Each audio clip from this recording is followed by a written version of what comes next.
Hi, and welcome to KXAN Plus. I'm your host, Esmeralda Zamora, and today we have our Weather Answers with Rich episode with, of course, our KXAN meteorologist, Rich Segal. Rich, how you doing? It's a good day today. It's always a good day when we get to talk about the weather.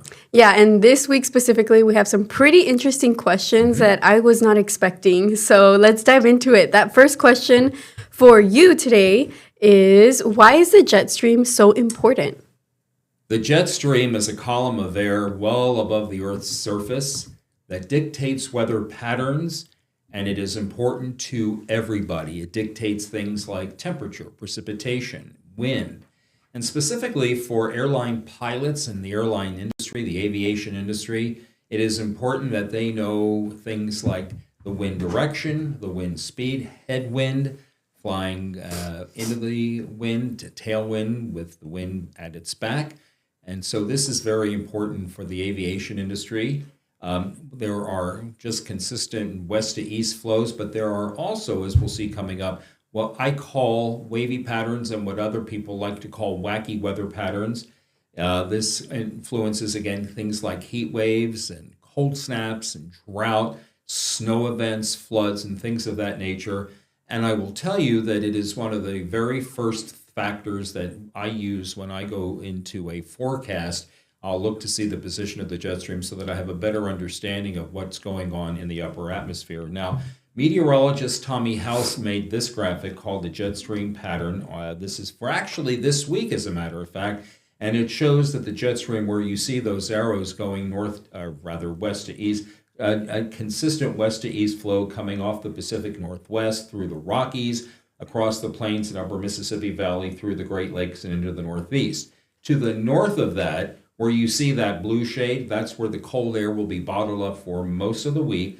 But where you see the orange, both light orange and a little darker orange, that's where the big warm-up will be. Now, remember I said Tommy made this because Tommy is our graphics guru. Here is a rudimentary look at a wavy pattern. We don't see as much color in it, but I did add some words to it. And you see the jet starting in the Pacific Northwest. It takes a dip through parts of Arizona and West Texas, then heads back to the north across the upper Mississippi Valley, then takes another dip into the southeast, and then heads back to the north. Within those moving arrows, we see the cold air from the Rockies on into the middle of the country, and then again from the Great Lakes into the northeast. And then where you see the arrows, south of the arrows, is where we find the warm sector of air. So this is how we know what the weather pattern is going to be like. It will change periodically. Sometimes it remains consistent over a long period of time. And for Central Texas, that means that especially during the summer, we don't see much of a movement in the jet as it stays well to the north, and that is where the storm track is. We sometimes will find more dips as we get into the winter months, and we're talking about now, December, January, February. Let's take a few steps back on this specific question. For our viewers who know nothing about weather, they don't know anything about forecasting, how would you explain a jet stream, just what it is? It's a moving column of air that dictates weather patterns. It dictates how hot it will be, or how cold it will be, how wet it will be, how dry it will be. We look at the position of the upper level flow to see what weather patterns may be coming in our direction, or which may just stay away. And for anyone wondering if it has anything to do with El Nino or La Nina, are they related at all? In a roundabout way, yes. Where we see an El Nino weather pattern, we're looking at the jet stream sagging a little bit further to the south and affecting our weather with more precipitation. Right now, we're in that La Nina pattern, and that means that that jet stream is going to stay away from us. And as we're in a dry period again, right now, it means that we're going to continue to see that jet stay a little bit far to the north.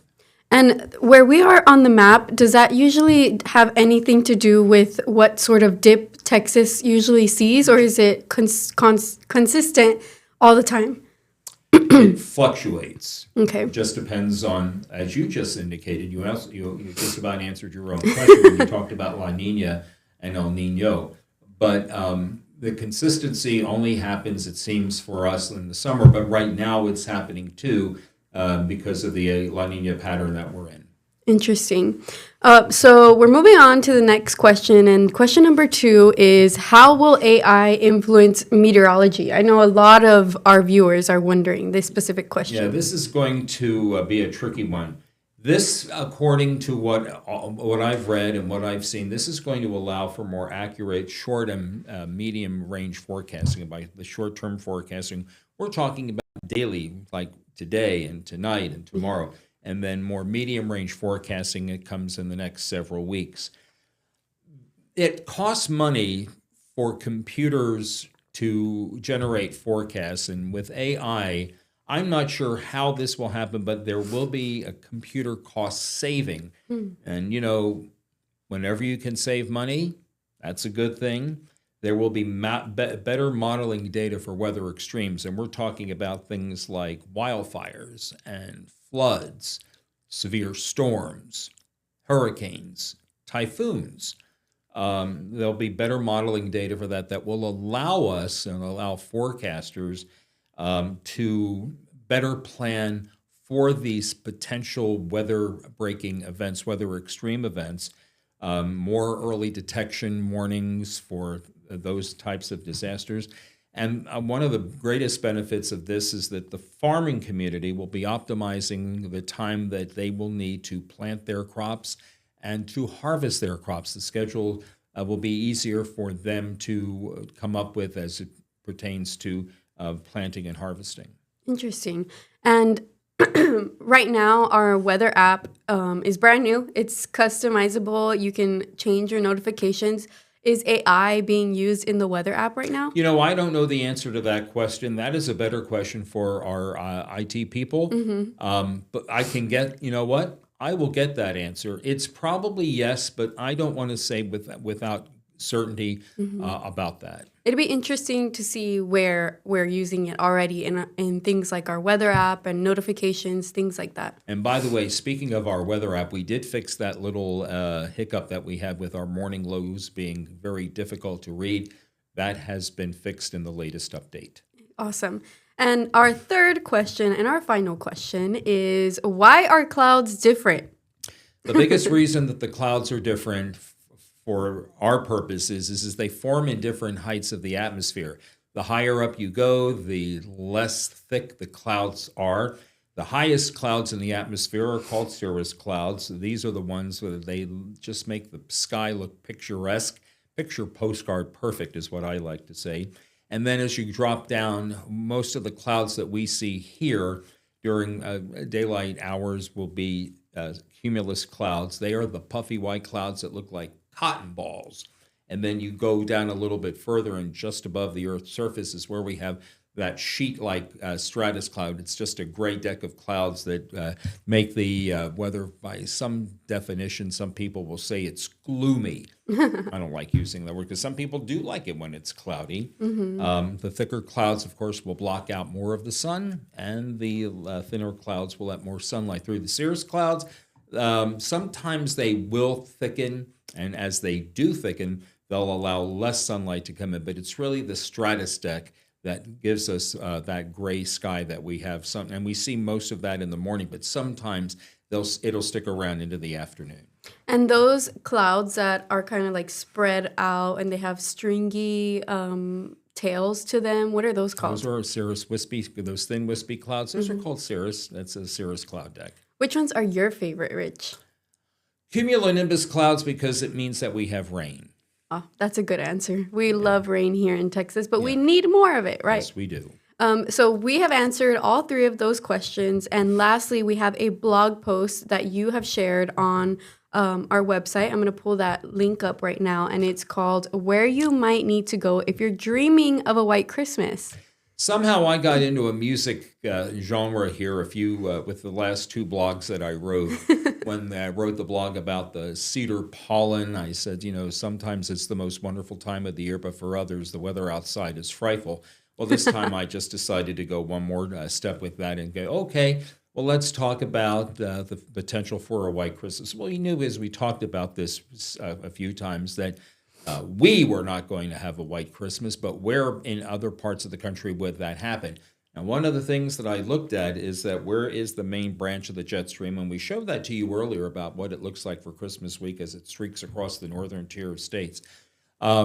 It's just what we show on this blog is the statistical probability of there being a white Christmas using this map, the lighter blue and the white indicating a high probability that there'll be a white Christmas, and then, of course, that drab shade of gray. Over here is a zero chance. Yes, there is a zero chance of any snow in Texas. Now, sometimes there has been snow in the northern part of the state and the Panhandle and the South Plains, but for the most part, it's the mountains and Alaska that stand the best chance of having snow on the ground on Christmas morning.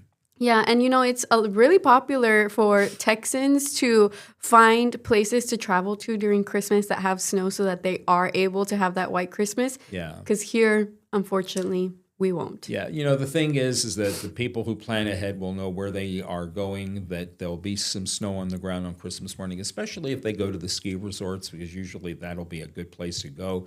I checked the weather in Alaska because I wasn't trying to be snarky with this because this is oh my God, that is so obvious. But I wanted to make sure that there was snow on the ground, and they said that there could even be some snow falling on Christmas morning here. But as I also say in the blog, and Jayla pointed this out, Jayla Washington pointed this out to me yesterday, people move here to escape the cold and to escape the snow. They like the warm temperatures, and to that end, they're not looking for the same thing that other people are looking for. It would be nice if everybody could wake up to a little bit of snow on the ground on Christmas morning, but that's a pipe dream. Mm-hmm. That's something that my family and I are doing. We're going to New Mexico. To the mountains? Yeah, just a couple days. That's so nice. We're hoping to get a white Christmas, but they've been telling us to keep an eye on the weather because it may not happen and they might have to have fake snow on the mountain. Well, as long as you just keep in the back of your mind that any snow is good snow, and with the fake snow you don't have to shovel it as much. That's true. And it's easier to get rid of. And you still get to ski, right? That's right. And that is more important than anything if you're going to a ski resort. Yes, exactly. You have a graphic up. Is there something you wanted to chat about? No, I clicked and for some reason it went to a graphic that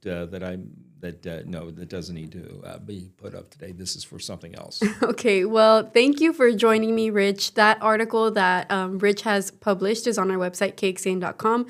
And I'm sure you have many more blog posts, right? Oh, yes. Every blog that I have ever written here since 2022 is published on our website, KXAN.com. You can either put weather blog in the search bar, or you can put my name in the search bar, and it'll come up with all the blogs that I've ever written. What a fun weekend idea. Just sit down and go through all of Rich's blogs, right? Oh, yes. That'll be a good way to kill time. Well, thank you, Rich, You're for welcome. joining me, and we'll see you next time. All right. Happy holiday.